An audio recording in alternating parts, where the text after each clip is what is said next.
हर खबर पर होगी आपकी पकड़। डाउनलोड कीजिए एबीपी लाइव ऐप। तो गृह मंत्री अमित शाह वर्चुअल रैली ले रहे हैं पश्चिम बंगाल के लोगों के साथ। सुन लेते हैं क्या कुछ कहना है। 18 सीटें देकर मोदी जी को पूर्ण बहुमत के साथ प्रधानमंत्री बनाया।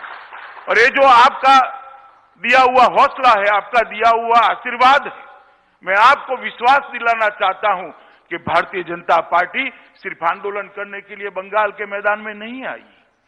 भारतीय जनता पार्टी सिर्फ राजनीतिक दल के विस्तार के लिए बंगाल के मैदान में नहीं उतरी है।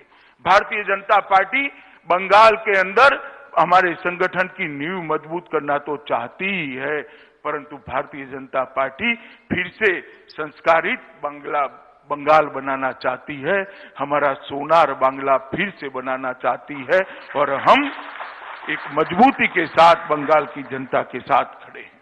मित्रों, आज ये जो वर्चुअल रैली है, ये रैली टेक्नोलॉजी के माध्यम से भारतीय जनता पार्टी की कार्य संस्कृति और कार्य पद्धति को आगे बढ़ाने का एक रास्ता है।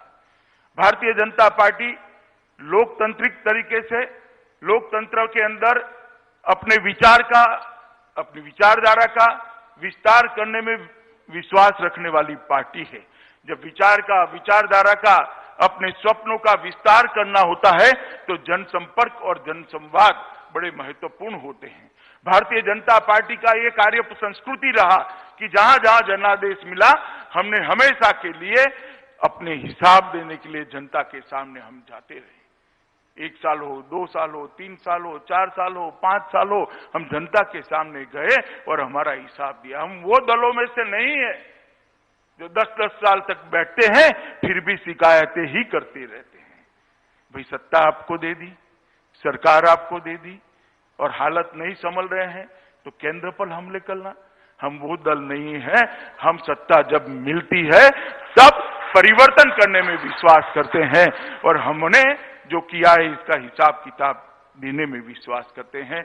कोविड के कारण जब 1 साल समाप्त हुआ तब हम सब सोचते थे कि क्या होगा इस बार, जनसंपर्क कैसे करेंगे, जनसंवाद कैसे करेंगे, जनता को हिसाब कैसे देंगे और जनता से इसकी इच्छा कैसे जानेंगे। मगर नड्डा जी ने एक अच्छा रास्ता निकाल दिया।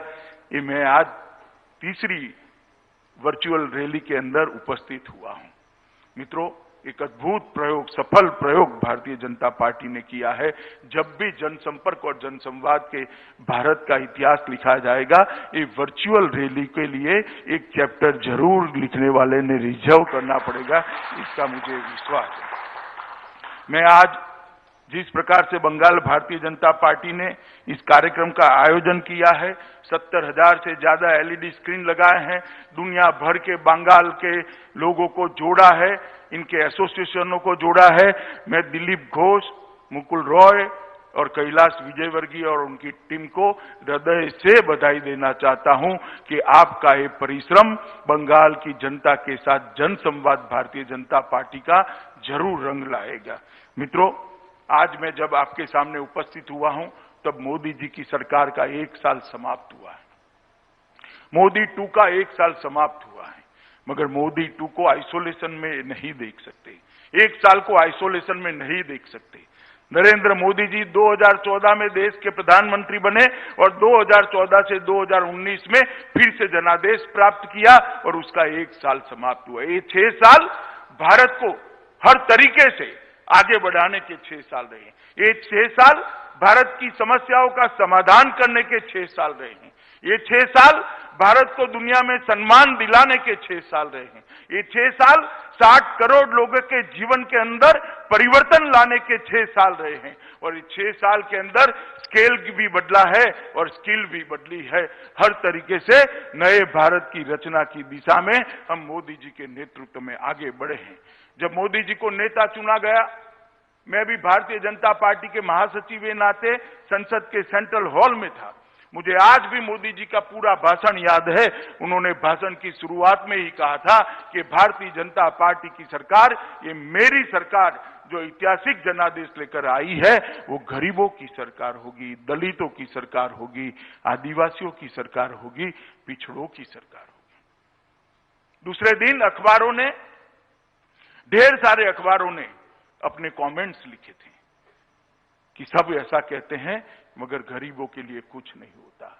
मैं सबको आज कहना चाहता हूं, 6 साल हो गए, पीछे मुड़कर देखिए 60 करोड़ गरीबों के जीवन में किस प्रकार से परिवर्तन लाने का काम ये भारतीय जनता पार्टी की सरकार ने किया है।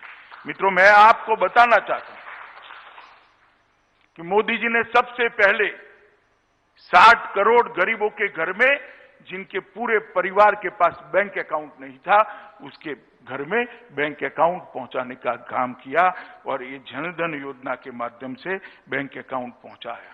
31 करोड़ बैंक अकाउंट खोले गए। जब 31 करोड़ बैंक अकाउंट खोले गए, बहुत सारे नेताओं की टिप्पणियां मुझे याद है, राहुल बाबा की भी टिप्पणियां याद है, बैंक अकाउंट खोलकर करोगे क्या, अंदर रखोगे क्या। राहुल बाबा, जिसकी दृष्टि वक्र होती है उसको वक्र ही दिखाई पड़ता है।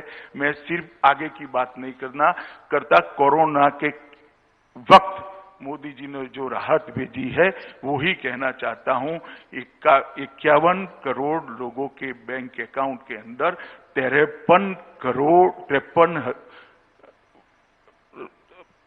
करोड़ों रुपया मोदी जी ने सीधा डीबीटी के माध्यम से पहुंचाने का काम किया है। मित्रों, ये पैसा अगर अकाउंट न होता तो किस तरह से पहुंचा। हर घर में जनधन अकाउंट खोला। 50 करोड़ भारतीयों के जीवन के अंदर स्वास्थ्य की सुविधाएं नहीं थी। 50 करोड़ भारतीयों के लिए अगर बीमारी आ जाती है तो ईश्वर ही मालिक होता था। परंतु जब मोदी जी आयुष्मान भारत योजना लेकर आए, 50 करोड़ भारतीयों के जीवन में एक नया उजाला आया। 5 लाख रुपए तक का स्वास्थ्य का पूरा खर्चा आज नरेंद्र मोदी सरकार उठा रही है। और मुझे कहते हुए आनंद है, 3 साल से कम समय के अंदर लगभग 1 करोड़ भारतीयों ने अपने ऑपरेशन इस योजना के माध्यम से सफलतापूर्वक कराया है और एक भी पैसे का खर्चा उनको नहीं लगा है। ये बंगाल के सारे कार्यकर्ता ताली बजा रहे हैं, खुशी व्यक्त कर रहे हैं, मगर बंगाल को इसका फायदा नहीं मिलता है क्योंकि मोदी जी लोकप्रिय न हो जाए इसके डर से ममता दीदी आयुष्मान भारत योजना को बंगाल की धरती पर उतारना नहीं चाहती। मैं पूछना चाहता हूं ममता दीदी से, क्या बंगाल के गरीब का अधिकार नहीं है? क्या बंगाल के गरीब को अपने बूढ़े बाप का छोटे बच्चे की इलाज कराने का अधिकार नहीं है? आयुष्मान भारत योजना से बंगाली क्यों विमुख है? आपकी राजनीति करने के लिए बहुत सारे मैदान है ममता जी, कोई मैदान आप तय कर दो, कर लेंगे 2-2 हाथ। गरीबों के अधिकार को आप क्यों रोक कर बैठे? और मैं आज बंगाल की जनता को कहना चाहता हूं, ये सरकार बंगाल के गरीबों के अधिकार को रोक कर बैठी। हम किसानों को पैसा भेजना चाहते हैं, किसानों की सूची नहीं मिलती। हम गरीबों को आयुष्मान भारत योजना के माध्यम से 5 लाख तक स्वास्थ्य का खर्चा देना चाहते हैं। आयुष्मान भारत योजना बंगाल के अंदर लागू नहीं होती। किस प्रकार की व्यवस्था आप कर? राजनीति की भी एक हद होती है और आप हमें कह रही है हम राजनीति कर रहे हैं। देश भर ने आयुष्मान भारत योजना स्वीकार ली, अंत में अरविंद केजरीवाल जी ने भी स्वीकार ली, मगर ममता दीदी आप क्यों नहीं स्वीकार रही हो? बंगाल की जनता आपको पूछना चाहती है और मैं भी पूछना चाहता हूं। मगर मैं बंगाल वालों को आश्वस्त करना चाहता हूं, चुनाव समाप्त होने दीजिए। भारतीय जनता पार्टी के मुख्यमंत्री के शपथ के 1 ही मिनट के बाद आयुष्मान भारत योजना वहां पर लागू होगी। देश के अंदर गरीब के लिए गैस सिलेंडर एक स्वप्न था। गरीब मां, गरीब महिला, गरीब बच्ची टहनियां, कंडा जलाकर अपने खाना पकाती थी, धुएं से त्रस्त हो जाती थी।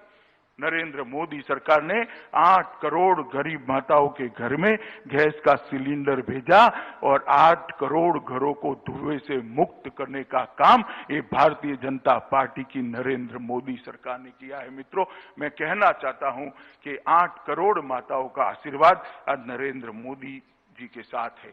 देश में आजादी के 70 साल के बाद 20,000 गांव ऐसे थे जहां पर बिजली ही नहीं थी। 2.5 करोड़ से ज्यादा घर ऐसे थे जहां लालटेन जलती थी। नरेंद्र मोदी जी ने दर्द को समझा कि 70 साल हो गए, लोकतंत्र के मायने ही क्या रह जाते थे जब 70 साल के बाद भी कोई गांव में बिजली का खंभा भी न हो, कोई घर के अंदर बिजली का बल्ब न लगे। मोदी जी ने योजना बनाई, सौभाग्य योजना। 2.5 करोड़ गरीबों के घर में मुफ्त बिजली का कनेक्शन पहुंचा और धुएं की तरह अंधेरों को भी घर से बाहर निकालने का काम भारतीय जनता पार्टी के नेता और देश के प्रधानमंत्री नरेंद्र मोदी। देश के 2.5 करोड़ लोग ऐसे हैं, 2.5 करोड़ परिवार ऐसे जिन्होंने पहली बार बिजली देखी है।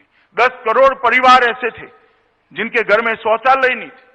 महिला हमेशा, घर की माताएं, बहनें, बच्चियां हमेशा शर्मसार होती थी। 10 करोड़ घरों के अंदर शौचालय पहुंचाकर ये महिलाओं को सम्मान देने का काम भारतीय जनता पार्टी की नरेंद्र मोदी सरकार ने किया है। 2.5 करोड़ लोग ऐसे थे जिनके पास घर नहीं था, अभी भी कुछ लोग हैं, मगर मोदी जी ने संकल्प किया है कि 2022 के पहले हर भारतीय को, हर भारत के नागरिक को हम एक पक्का घर देने का काम समाप्त कर देंगे। ये अभियान के तहत, प्रधानमंत्री आवास योजना के तहत 2.5 करोड़ लोगों को, 15 लाख लोगों को, 2.5 करोड़ लोगों को घर दिया। बंगाल के अंदर 15 लाख लोगों को घर दिया। बंगाल के अंदर 82 लाख लोगों को उज्ज्वला का कनेक्शन दिया। 7.5 लाख लोगों को बंगाल के अंदर बिजली दी और 3.5 करोड़ लोगों के बैंक अकाउंट खोले गए हैं। ममता जी, हमारा आप हिसाब मांगती हो, मैं तो हिसाब लेकर आया हूं। आप कल जरा एक प्रेस कॉन्फ्रेंस कर आपके 10 साल का हिसाब दीजिएगा और ध्यान से दीजिएगा, कहीं बम धमाकों की संख्या मत बता दीजिएगा, बंद फैक्ट्रियों की संख्या मत बता दीजिएगा, भाजपा के मार दिए कार्यकर्ताओं की संख्या मत बता दीजिएगा। हिसाब लाना है तो विकास का लेकर आइए। ममता दी, मैं आपको कहता हूं, कल आप हिसाब लेकर आइए। भारत का गौरव मोदी जी ने दुनिया के अंदर बढ़ाने का काम किया। एक साथ 100 से ज्यादा उपग्रह छोड़ने वाला दुनिया में सर्वप्रथम राष्ट्र भारत बना। जीएसटी, इतने बड़े लोकतंत्र के अंदर 130 करोड़ की जनसंख्या और इतने बड़े आकार के अंदर 30 से ज्यादा राज्यों के यूनिट के अंदर जीएसटी को सर्वसहमति के साथ लगाकर दुनिया का सबसे बड़ा बिक्री कर सुधार भारतीय जनता पार्टी की नरेंद्र मोदी सरकार ने किया। मित्रों, एक जमाना था जब यूपीए की सरकार यहां पर चलती थी और यूपीए की सरकार चलती थी तब पाकिस्तान से हर रोज आतंकवादी घुसते थे, हमारे जवानों के सर काट कर ले जाते थे। दिल्ली के दरबार में कोई उफ तक नहीं करता था, माथे पर जूं नहीं रहती थी। आप लोगों ने नरेंद्र मोदी जी को 2014 में अधिकार दिया, भारतीय जनता पार्टी की सरकार बनी।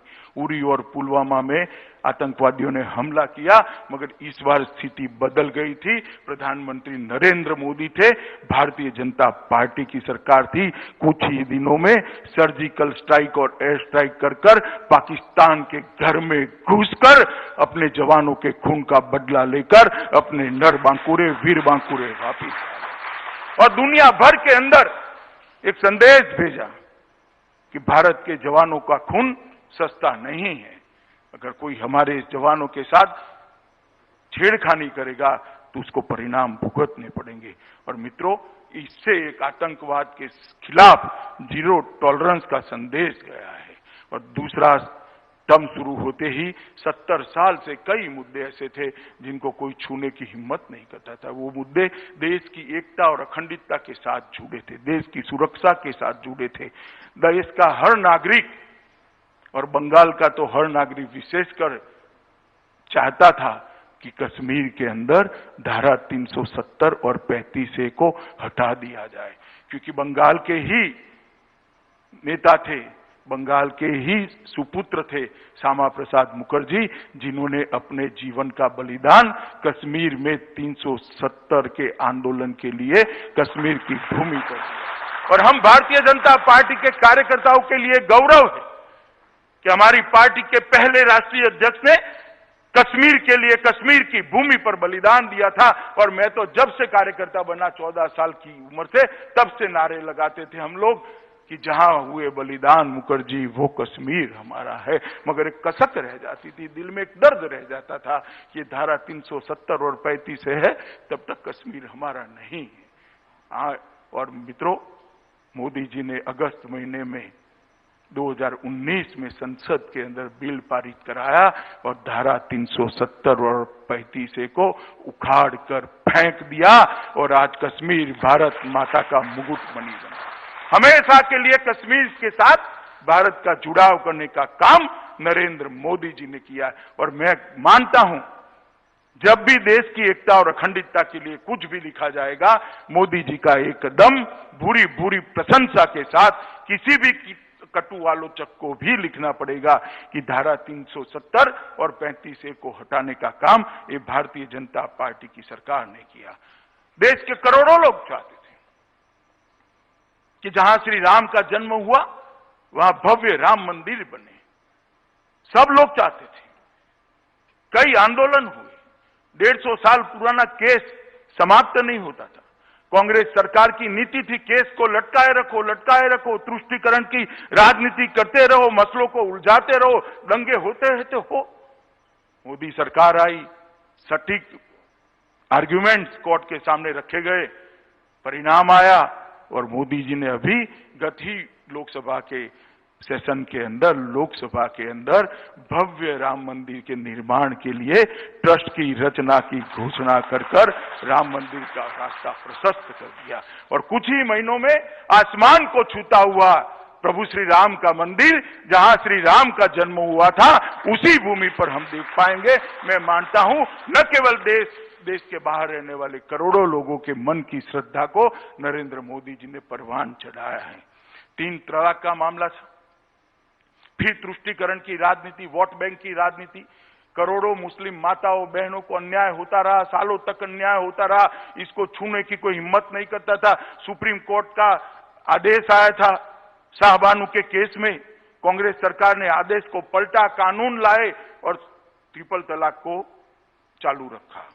मोदी सरकार ने मुस्लिम माताओं और बहनों को, बच्चियों को अपना अधिकार देने का कदम उठाया और ट्रिपल तलाक को तलाक देकर संविधान के बाहर करने का।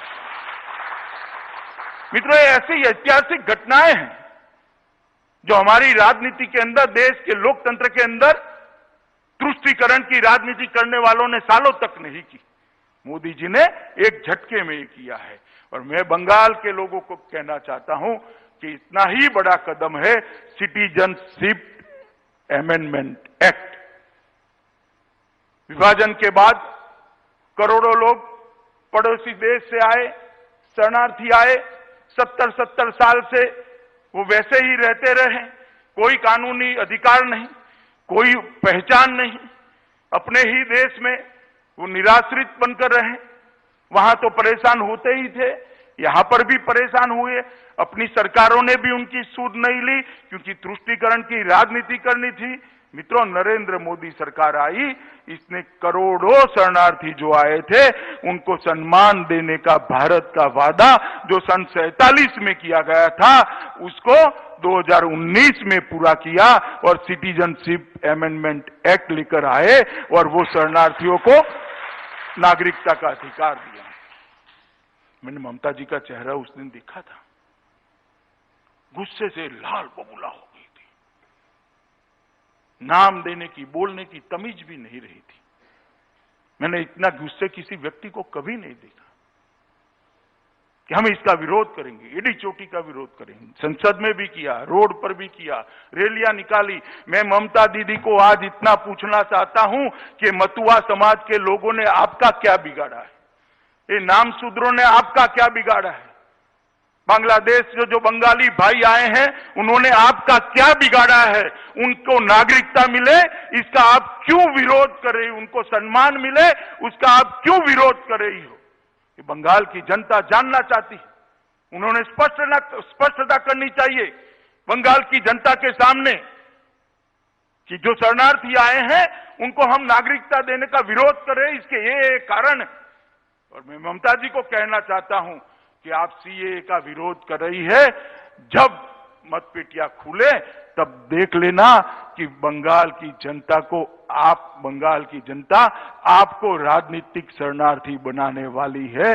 सीए का विरोध आपको बहुत महंगा पड़ेगा। मित्रों, भारतीय जनता पार्टी की सरकार ने, हमारे नेता नरेंद्र मोदी जी ने कई ऐसे फैसले लिए जो 70 साल तक नहीं लिए गए थे।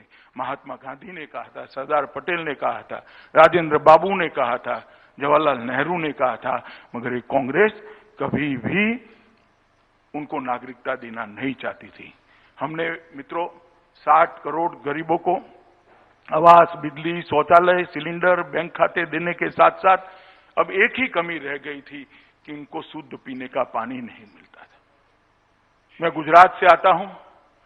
पहले 80 के दशक में गुजरात के कई क्षेत्रों में फ्लोराइड हुआ करता था।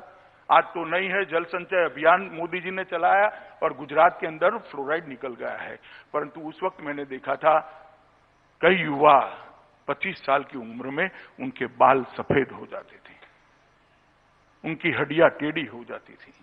ये फ्लोराइड का असर उनको अकाल वृद्धत्व देता था। और देश के 25 करोड़ लोगों को शुद्ध पीने का पानी आज भी भाग्य में नहीं है। नरेंद्र मोदी सरकार ने 2019 में सरकार बनने के बाद सबसे पहला काम किया, जल शक्ति मंत्रालय का गठन किया और जल शक्ति मंत्रालय के माध्यम से देश के 25 करोड़ लोगों को शुद्ध पीने का पानी पहुंचाने का संकल्प किया। और मैं बताना चाहता हूं, सबसे ज्यादा लोग बंगाल का इसको फायदा होने वाला है। मित्रों, हमने दूसरा काम किया, प्रधानमंत्री किसान सम्मान निधि। राहुल बाबा जब चुनावों में घूमते थे, किसानों का ऋण माफ करो, किसानों का ऋण माफ करो। लोक लुभावन वादे करने में कांग्रेस का कोई स्पर्धा में जीत ही नहीं सकता। मगर मैं आज बंगाल की जनता को बताना चाहता हूं कि यूपीए ने 10 साल में एक बार किसानों का ऋण माफ किया। 3.5 करोड़ किसानों को 60,000 करोड़ रुपया माफ किया। वो कहते हैं, आंकड़े कुछ और है, मगर इनका दावा मान भी ले तो 3.5 करोड़ लोगों को 60,000 करोड़ रुपया आपने माफ किया। राहुल बाबा, ध्यान से मेरी बात सुनना जरा। और मोदी जी ने हर किसान को 6,000 रुपया देने की बात की। 9.5 करोड़ किसानों के बैंक अकाउंट में 72,000 करोड़ रुपया पहुंच गया है और हर साल 6,000 रुपया पहुंचना है। मगर फिर से बंगाल वाले आप ताली मत बताएं, क्योंकि किसानों का। तो गृह मंत्री अमित शाह ममता सरकार के ऊपर हमलावर, उनको चुनौती देते हुए कि इस बार तो मुख्यमंत्री बीजेपी का बनेगा।